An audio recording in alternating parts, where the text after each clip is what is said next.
Hi everyone, welcome back to another vlog with Fleur Charms. Today I'm going to talk you through what's in my Disney Parks bag.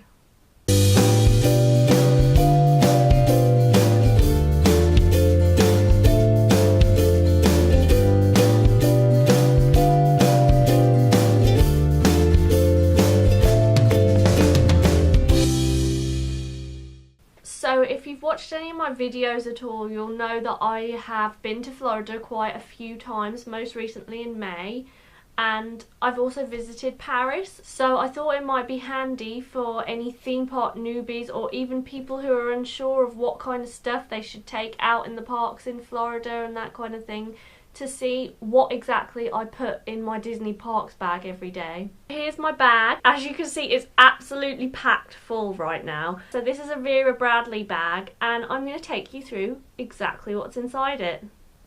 My number one first item, which I would never go anywhere without, I would feel totally naked as I think most people would, is my mobile phone. In Florida they're definitely handy because they have Wi-Fi in all of the parks, all of the open areas.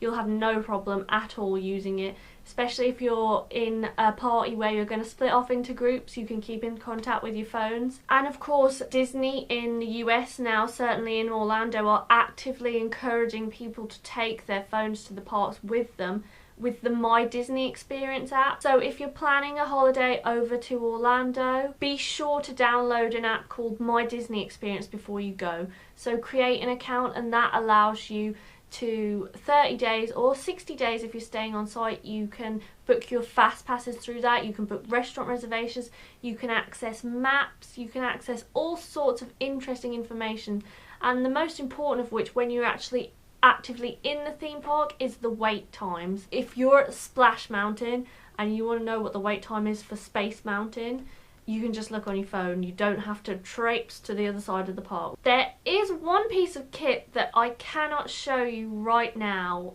That's my GoPro. It's filming me right now, so I can't show you it, but I will do some mirror shots so you can have a look at it. So my GoPro it's amazing. I couldn't go to a park without it. I like to film everything. I film on rides. They're so portable, they're easy to use. The reason I bought one is because I went travelling for 4 months last year, and if I didn't take my GoPro and I just had pictures, the memories wouldn't be half as vivid. A GoPro is, if you're considering getting one, just do it. They're absolutely amazing. So the first few things I'm going to show you are actually GoPro accessories, and these are the ones that I would recommend for taking inside the park. The first one is very simple. They're really cheap, really easy to find online on eBay or Amazon. This is a grenade grip. About a year ago, Disney banned selfie sticks from the park, so you can no longer take your GoPro in on a selfie stick. But you can take your GoPro in on a non-extendable stick, so you're still allowed to take them in on grenade grip. Then I've just put in a couple of the accessories that I use most in the park. So the first one that I've used is actually, it goes on your head, so you can put your GoPro up here.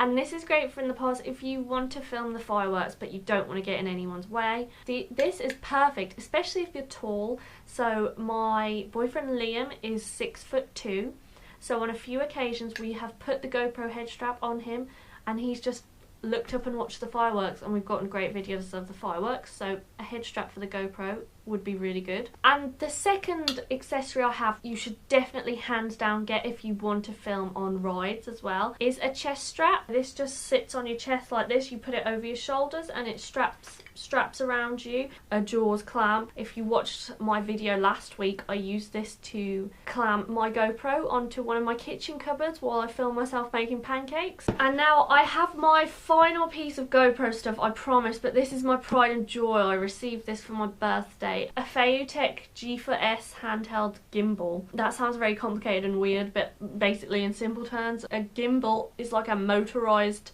stick that you put your GoPro on and it films smooth footage. Like, no matter if you're walking, it levels out the GoPro. Again, I'll put some footage in of me using the gimbal in the mirror so you can see it properly. Right, let's get on to a bit more of the normal everyday things that I take in with me. So the first is my purse. This is actually a new purse, so this hasn't accompanied me to a Disney park yet.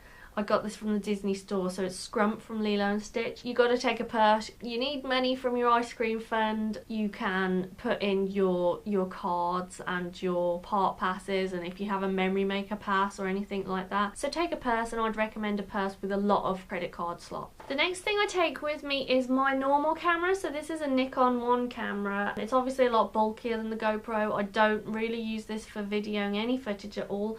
I just take pictures on it, and this I found to be really good. Next thing I have is a rain Mac that I bought from Primark. So it's one of those proper British style rain Macs you get that tuck into their own pocket and zip up, and it's good because it's really compact and squishy. If it looks like it's gonna rain, I put this in my bag. Sunglasses. So I've got a pair of Ray-Bans. I could not go to a Disney park in Orlando without sunglasses. I have really sensitive eyes when it comes to the sun. I have millions of pairs of sunglasses, so I'll show you a couple of them now. I'm not actually going to put them on because I don't want to ruin my hair, but still. These are my ultimate favourite at the moment. They go with everything. And the last ones are some pink ones, so these are nice with pretty pink dresses. Talking of sunglasses and the sun, my next item is sun cream. As you can tell, I have fair skin, I have ginger hair. I would get burnt in no time at all, so I have to religiously sun cream myself. And even if you don't have the same skin tone as me, I would thoroughly recommend sun creaming yourself, because it is not good for your skin to let it get burnt all the time. In places like Primark, you can get the little mini travel bottles. We normally fill one of them up and just take that day after day rather than lugging around the huge bottle. This is one I bought over there, so this is Banana Boat. I normally try and wait till I get over there to buy sun cream because it's so much cheaper there. And this is a handy little thing I got last year. As I say, the sun cream seems to be really cheap there. I got this free in a pack with a large bottle like this. So this is just a sun cream stick, and you can use this to top up your forehead. But what I use it for, which is really handy for us girls with long hair, is obviously I have a parting down here. I was constantly getting sunburn in the parting, and it was causing me a lot of pain. And it is gross because it makes the roots of your hair a bit greasy, but I use this sun cream stick in the parting. You can probably get something like this in the UK, so this is really handy as well. I don't deal with the sun well. I don't deal with the heat well. I don't like it. I get really worn out really quickly because I just can't deal with the heat, and I'm sure there's lots of people out there. This is going to be, I'll be honest, really gross. If you're going to Florida, then one thing, if you're staying in the park all day through the heat of the day, you should take a flannel. This is a Sleeping Beauty flannel right here, but I normally just take whatever flannel is around in the villa and isn't that big, and I just pop it in my bag.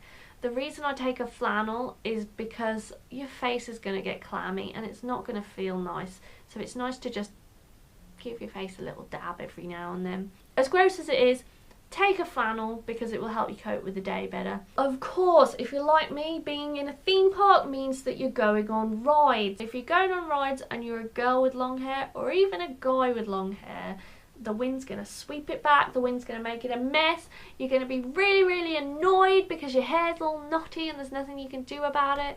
Just take a hairbrush. I've actually got a smaller one than this, a round one that pops out of itself, but I can't for the life of me find it anywhere.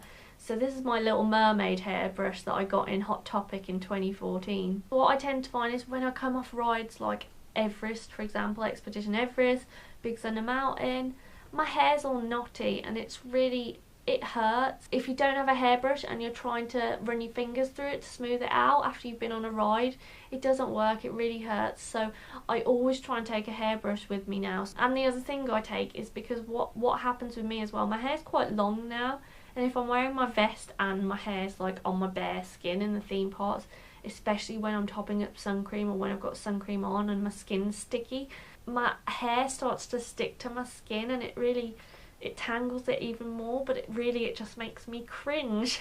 So I try and take some hair bubbles. These are quite popular in the UK now, these sort of telephone cord style hair bubbles. I bought a load of these this year from Accessories to take with me. The reason I like the telephone cord ones is because you can just whip your hair up, and because of the fact that they're not that tight, they don't tend to kink your hair. You can just wrap them around once to hold your hair up. So there you go, it's the simplest thing ever. It doesn't grip your hair hard. I think they look cool too. I have one final item for you, and this is an item that everyone should buy in a Disney park. Mickey ear hat! I have these. I have Mickey and Minnie, and the reason I have these is because Mickey is Liam, Minnie is me, so I think we're cute. We'll walk around wearing matching ones. I can normally find them in my bag, so what we'll tend to do is put the hat on, get a few pictures on Main Street looking super cute, and then I put them in my bag and we just put them on every now and then. These come in tons of different designs, so you can get C-3PO, R2-D2, you can get Winnie the Pooh and Tigger, you can get Rapunzel, you can get the villains, you can get all sorts of stuff like that. And they actually even have shops over there where they will embroider your name into the back of the hat and stuff like that, so you can get them personalised as well. You'll see a lot of people in them, so they're really super cool. So that's it, it's all empty. Thanks for joining me to have a look at what's inside my Disney Parks bag. I hope there's been something of use to you in this video. If you like my video and you like to hear about Disney, just please subscribe to my channel, that'd be absolutely great. And don't forget to visit me over on my blog at fleurcharms.co.uk. At the moment I am actually doing a trip report of my May 2016 trip, so you can read all about exactly what I got up to day by day, and you can also see exclusive GoPro video content, so make sure to check that out. Thanks for joining me today.